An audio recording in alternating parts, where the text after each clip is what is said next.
ಈ ಹೊತ್ತಿನ ಪವರ್ ಫೋಕಸ್ನಲ್ಲಿ ಪ್ರಮುಖವಾದಂಥ ಎರಡು ವಿಚಾರಗಳನ್ನು ಚರ್ಚೆ ಮಾಡೋದಕ್ಕಿದ್ದೀನಿ.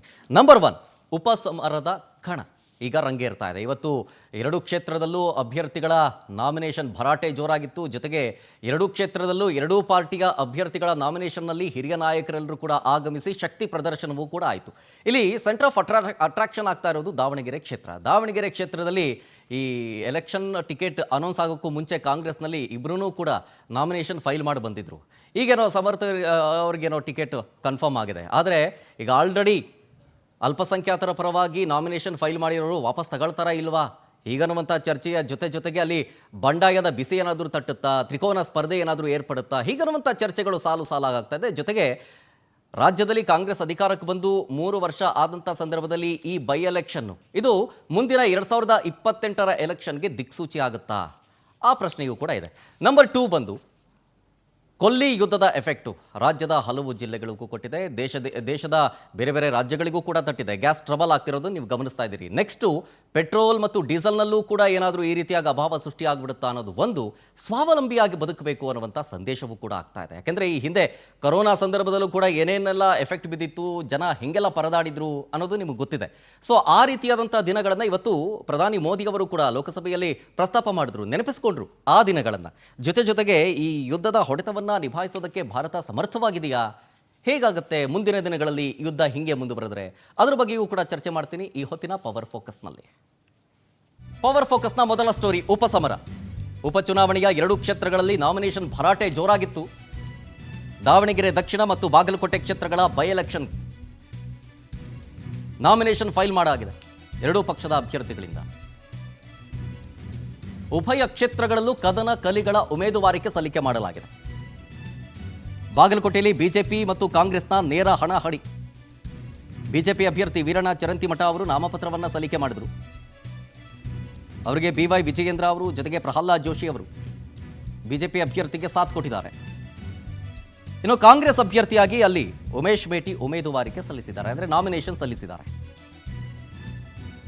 ಅವರಿಗೆ CM ಸಿದ್ದರಾಮಯ್ಯ ಅವರು ಜೊತೆಗೆ DCM DK ಶಿವಕುಮಾರ್ ಅವರು ಕೂಡ ಸಾಥ್ ಕೊಟ್ಟರು. ಜೊತೆಗೆ ಇಬ್ಬರೂ ಅಭ್ಯರ್ಥಿಗಳ ಪರವಾಗಿ ಹಿರಿಯ ನಾಯಕರು ಶಕ್ತಿ ಪ್ರದರ್ಶನವನ್ನು ಮಾಡಿದ್ದಾರೆ. ಎರಡೂ ಪಕ್ಷಕ್ಕೂ ಕೂಡ ಈ ಗೆಲುವು ಅನಿವಾರ್ಯ. ಯಾಕೆ ಅಂತಂದರೆ, ಒಂದು ರಾಜ್ಯದಲ್ಲಿ ಅಧಿಕಾರದಲ್ಲಿರುವಂಥ ಕಾಂಗ್ರೆಸ್ಗೆ, ಮತ್ತೊಂದು ಕಡೆ BJP, ಎರಡೂ ಪಕ್ಷಕ್ಕೂ ಕೂಡ ಯಾಕಷ್ಟು ಇಂಪಾರ್ಟೆಂಟು ಅಂತಂದರೆ, ಇನ್ನೊಂದು 2 ವರ್ಷದಲ್ಲಿ 2028ರ ವಿಧಾನಸಭಾ ಎಲೆಕ್ಷನ್ ನಡೆಯುತ್ತೆ. ಅದಕ್ಕೂ ಇದೊಂದು ಎಕ್ಸಾಂಪಲ್ ಸೆಟ್ ಮಾಡ್ದಂಗಾಗುತ್ತೆ, ಇದೊಂದು ದಿಕ್ಸೂಚಿ ಆದಂಗಾಗುತ್ತೆ. ಹಾಗಾಗಿನೇ ಎರಡೂ ಬೈ ಎಲೆಕ್ಷನ್ನು ಎರಡೂ ಪಕ್ಷಗಳಿಗೂ ಬಹಳ ಇಂಪಾರ್ಟೆಂಟು. ನಾಮಿನೇಷನ್ ಫೈಲ್ ಮಾಡಿದ ಸಂದರ್ಭದಲ್ಲಿ ಕಾಂಗ್ರೆಸ್ ಮತ್ತು ಬಿಜೆಪಿಯ ಅಭ್ಯರ್ಥಿಗಳು ನಾಮಿನೇಷನ್ ಫೈಲ್ ಮಾಡಿದಾಗ ಹಿರಿಯ ನಾಯಕರು ಅವರಿಗೆ ಸಾಥ್ ಕೊಟ್ಟು ಶಕ್ತಿ ಪ್ರದರ್ಶನ ಆಗಿರೋ ಒಂದಷ್ಟು ವಿಡಿಯೋಸ್ಗಳನ್ನು ಗಮನಿಸ್ತಾ ಇದ್ದೀರಿ.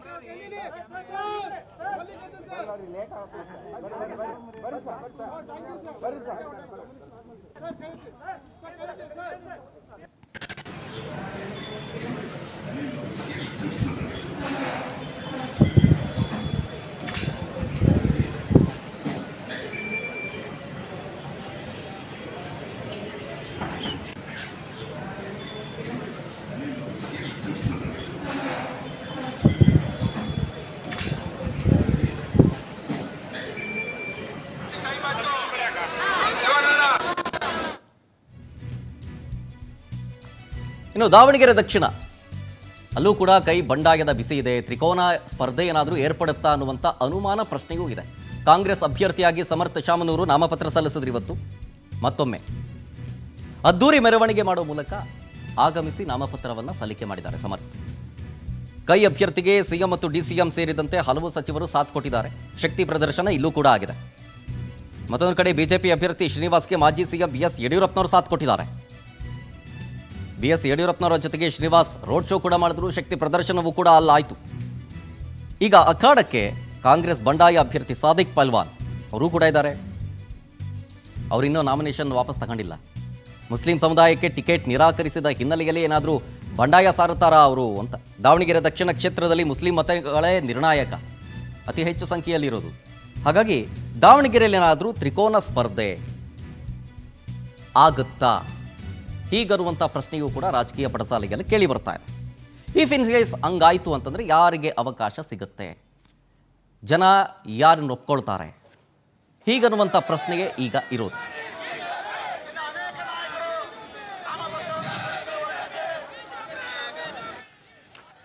ಇನ್ನು ಅಭ್ಯರ್ಥಿಗಳ ಪರವಾಗಿ ನಾಮಿನೇಷನ್ ಫೈಲ್ ಮಾಡೋಕ್ಕೆ ಸಂದರ್ಭದಲ್ಲಿ ಹಿರಿಯ ನಾಯಕರು ಆಗಮಿಸಿದ್ರು. ಹಾಗೆ ಸಿಎಂ ಸಿದ್ದರಾಮಯ್ಯನವರು, ಯಡಿಯೂರಪ್ಪನವರು, ಡಿ ಕೆ ಶಿವಕುಮಾರ್ ಅವರು, BY ವಿಜಯೇಂದ್ರ ಅವರು ತಮ್ಮ ತಮ್ಮ ಅಭ್ಯರ್ಥಿಗಳ ಪರವಾಗಿ ರೋಡ್ ಶೋವನ್ನು ಮಾಡುವ ಮೂಲಕ ಶಕ್ತಿ ಪ್ರದರ್ಶನವೂ ಕೂಡ ಆಯಿತು. ಹಾಗಾದರೆ ಯಾರ್ಯಾರು ಏನೇನಂದ್ರು ಬನ್ನಿ ತೋರಿಸ್ತೀನಿ.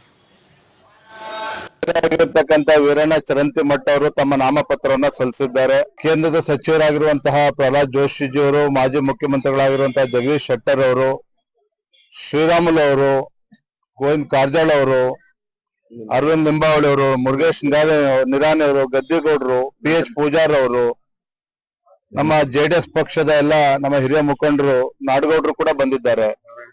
ನಾರಾಯಣ ಸ್ವಾಮಿ ಬಾಂಡಿಗೆ ಅವರು ಕೂಡ ಇದ್ದಾರೆ.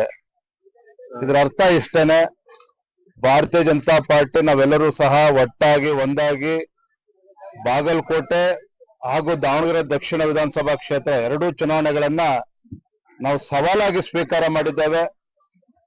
ಪಕ್ಷದ ನಮ್ಮ ಕಾರ್ಯಕರ್ತರು, ಬಿಜೆಪಿ ಮತ್ತು JDS ಪಕ್ಷದ ಎರಡೂ ಪಕ್ಷದ ಕಾರ್ಯಕರ್ತರು ಒಟ್ಟಾಗಿ ಒಂದಾಗಿ ಈ ದುಷ್ಟ ಕಾಂಗ್ರೆಸ್ ಸರ್ಕಾರದ ಕಲಿತು ಗ್ರಾಮೀಣ ಜನರ ಮತ್ತು ನಗರ ಜನರ ಸೇವೆಯನ್ನು ಮಾಡಬೇಕು ಅಂತೇಳಿ ತಂದೆ ಆದಂತ ಆಸೆ ಆಕಾಂಕ್ಷೆ ಇಟ್ಕೊಂಡು ಸಮಾಜ ಸೇವೆ ಮಾಡಬೇಕು ಅಂತ ಹೇಳಿ ಅವರ ವಿದೇಶಕ್ಕೆ ಮತ್ತೆ ವಿದ್ಯಾಭ್ಯಾಸಕ್ಕೆ ಕಳಿಸಬೇಕು ಅಂತ ಇದ್ದಾಗ ನಮ್ಮ ಶಿವಶಂಕರಪ್ಪನವರು ಇಲ್ಲ ನೀನು ಇಲ್ಲೇ ಕಲಿತು ಇಲ್ಲೇ ವ್ಯವಹಾರ ವಹಿವಾಟೆಲ್ಲ ನೀನು ಮಾಡು ಅಂತೇಳಿ ಅವನಿಗೆ ಮಾರ್ಗದರ್ಶನವನ್ನು ಕೊಟ್ಟು ಇಲ್ಲಿ ಬಿಟ್ಟಿದ್ರು. ಸೊ ಇವತ್ತು ಈ ಕ್ಷೇತ್ರದ ಜನತೆ ನಮ್ಮೆಲ್ಲ ಕಾರ್ಯಕರ್ತರು, ಮುಖಂಡಗಳು, ಎಲ್ಲ ವರ್ಗದ ಮುಖಂಡಗಳು ಅವ್ರನ್ನ ಇವತ್ತು ಹೆಸರನ್ನ ಸೂಚಿಸಿದ್ರು. ಸೊ ನಾನು ಮುಖ್ಯಮಂತ್ರಿಗಳು ಮತ್ತು ನಮ್ಮ ಪಕ್ಷದ ವರಿಷ್ಠರೆಲ್ಲ ಕೂಡ ಚರ್ಚೆ ಮಾಡಿ ನಮ್ಮೆಲ್ಲ ಶಾಸಕರ ಜೊತೆಯಲ್ಲಿ ಚರ್ಚೆ ಮಾಡಿ ಈ ನಿರ್ಧಾರಕ್ಕೆ ಬಂದಿದ್ದೇವೆ. ಸ್ಕೀಮ್ ಹಾಕಿದ್ದು ಪಠಾಣ ಅಂತೇಳಿ ಅವರು ಗೆದ್ದಿದ್ದಾರೆ. 12,000 ಅಂತರದಿಂದ ಗೆದ್ದಿದ್ದೀವಿ. ಅಂದ್ರೆ ಜನ ನಮ್ಮ ಮೇಲೆ ವಿಶ್ವಾಸ ಇಟ್ಟಿದ್ದಾರೆ, ನಮ್ಮ ಮೇಲೆ ನಂಬಿಕೆ ಇಟ್ಟಿದ್ದಾರೆ, ನಾವು ಕಾರ್ಯಕ್ರಮಗಳ ಮೇಲೆ ನಂಬಿಕೆ ಇಟ್ಟಿದ್ದಾರೆ. ಅದರಿಂದ ನಾವು ಈ ಚುನಾವಣೆಗಳು ಕೂಡ 100ಕ್ಕೆ 100 ಗೆಲ್ತೀವಿ ಅಂತಕ್ಕಂಥ ವಿಶ್ವಾಸ ಇದೆ, ಭರವಸೆ ಇದೆ, ವಿಶ್ವಾಸ ಇದೆ.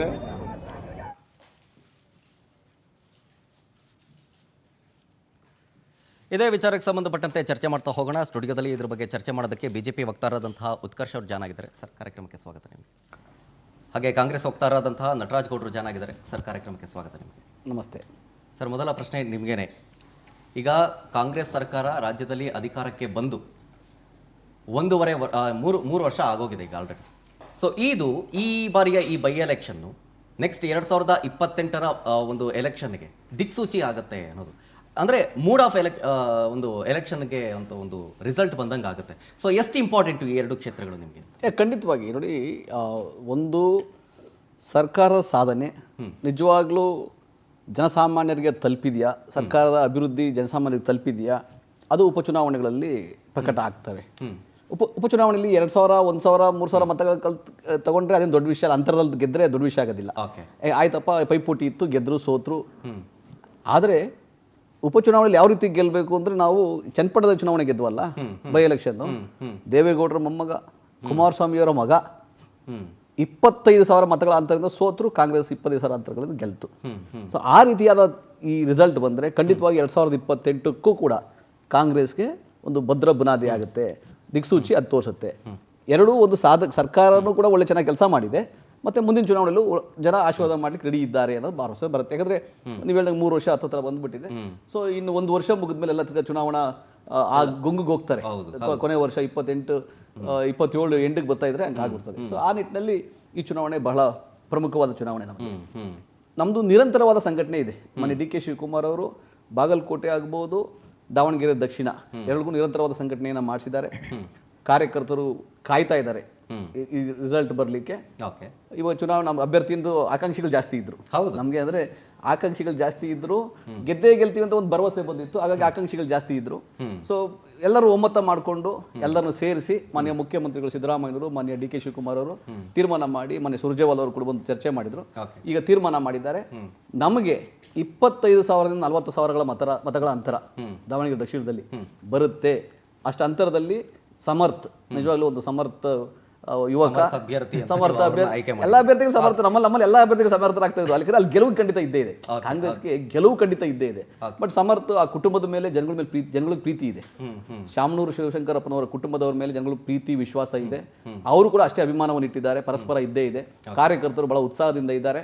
ಹಾಗಾಗಿ ದಾವಣಗೆರೆ ದಕ್ಷಿಣ 100ಕ್ಕೆ 100 ಭಾಗ 25,000 40,000 ಮತಗಳ ಅಂತರದಲ್ಲಿ ಖಂಡಿತ ಗೆದ್ದೇ ಗೆಲ್ತೀವಿ. ಇನ್ನು ಬಾಗಲಕೋಟೆ ಕೂಡ, ಯಾಕಂದ್ರೆ ಪಾಪ ಅವ್ರ ನಿಧನ ಆದ್ಮೇಲೆ, ಮೇಟಿ ಅವ್ರ ನಿಧನ ಆದ್ಮೇಲೆ ಅವ್ರ ಕುಟುಂಬದವ್ರಿಗೆ ಯಾರು ಒಬ್ಬರಿಗೆ ಅಂತೇಳಿ 4 ಜನ ಪೈಪೋಟಿ ಇತ್ತು. ಅವ್ರಿಗೂ ಕೂಡ ಕುಟುಂಬದವ್ರಿಗೆ ಸಿಕ್ಕಿದೆ. ಒಂದು ಅನುಕಂಪ, ಆ ಕುಟುಂಬದವ್ರ ಮೇಲೆ ಅನುಕಂಪ.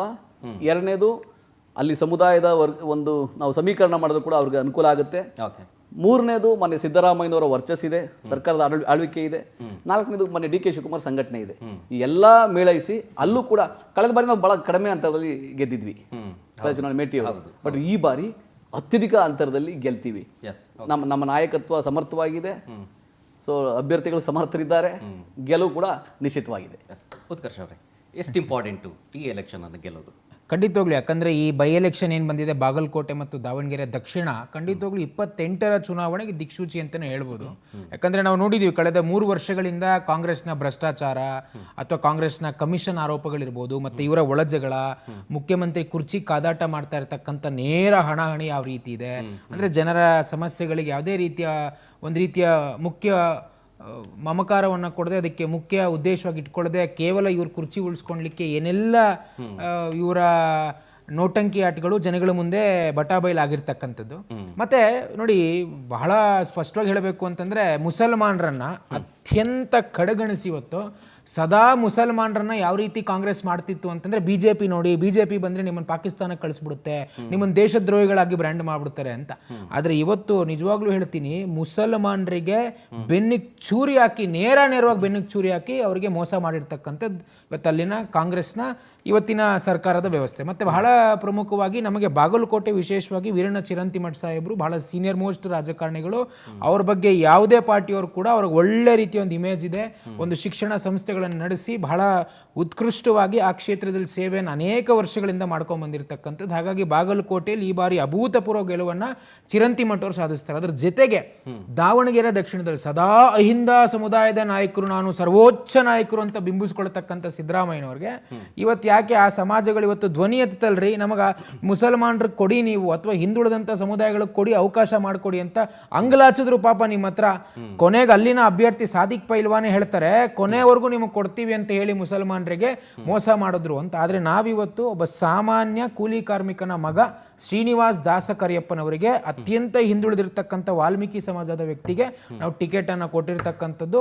ವಿಶ್ವಾಸ ಇದೆ, ಹೊಸ ಮುಖ, ಹೊಸ ಪ್ರತಿಭೆ, ಒಂದು ಬದಲಾವಣೆ ಅವಶ್ಯಕತೆ ಇದೆ. ಹಾಗಾಗಿ ಖಂಡಿತವಾಗ್ಲೂ ಈ ಬಾರಿ ದಾವಣಗೆರೆ ದಕ್ಷಿಣದಲ್ಲಿ ಕೂಡ ಸಮರ್ಥವಾದಂಥ ಗೆಲುವನ್ನು ಸಾಧಿಸ್ತೀವಿ. ಯಾಕೆ ಅಂತಂದ್ರೆ ಕಾಂಗ್ರೆಸ್ನ ಭ್ರಷ್ಟಾಚಾರ ಇವತ್ತು ದಾವಣಗೆರೆ ಯಾವತ್ತಿಗೋ ಸ್ಮಾರ್ಟ್ ಸಿಟಿ ಆಗ್ಬೇಕಾಗಿತ್ತು, ನಾವು ಕೊಟ್ಟಂತ ಯೋಜನೆ ಇವತ್ತು ನೆಲಗುದಿಗೆ ಬಿದ್ದಿದೆ. ಯಾವ ಅಭಿವೃದ್ಧಿ ಇಲ್ಲ. ಕೇವಲ ಇವ್ರಿಗೆ ಏನ್ ಗೊತ್ತೇನ್ರಿ, ಕಾಂಗ್ರೆಸ್ ಪಾರ್ಟಿ ಇತಿಹಾಸ ತಿಳ್ಕೊಂಡ್ಬಿಡ್ರಿ, ಕುಟುಂಬ ವ್ಯಾಮೋಹ, ಕುಟುಂಬ ರಾಜಕಾರಣ ತಲೆ ಎತ್ತಿ ರಾರಾಜಿಸ್ತಾ ಇದೆ. ಕೆಲಸ ಮಾಡ್ತಕ್ಕಂಥ ಕಾರ್ಯಕರ್ತನಿಗೆ ಯಾವ ನಯಾ ಪೈಸೆ ಮರ್ಯಾದೆ ಇಲ್ಲ. ನೀವು ಅಂಗಲಾಚಿದ್ರು, ಬೇಡ್ಕೊಂಡ್ರು ಕೂಡ ಕಾಂಗ್ರೆಸ್ನಲ್ಲಿ ಯಾವ ಗೌರವ ಇಲ್ಲ. ಹಾಗಾಗಿ ಈ ಬಾರಿ ಅಲ್ಲಿ ಮುಸಲ್ಮಾನರು ಮತ್ತೆ ಹಿಂದುಳಿದ ಸಮುದಾಯದ ಯಾವ ಜನ ಇದ್ದಾರೆ ತಕ್ಕ ಪಾಠವನ್ನ ಕಾಂಗ್ರೆಸ್ ಕಲಿಸ್ತಾರೆ. ಮತ್ತೆ ಭ್ರಷ್ಟಾಚಾರ ಅನ್ನುವಂಥದ್ದು ದಾವಣಗೆರೆ ದಕ್ಷಿಣ ಮತ್ತು ಬಾಗಲಕೋಟೆಯ ಜನರಿಗೆ ಮನೆಗಳಲ್ಲಿ ಮನೆ ಮಾತಾಗಿರ್ತಕ್ಕಂಥದ್ದು.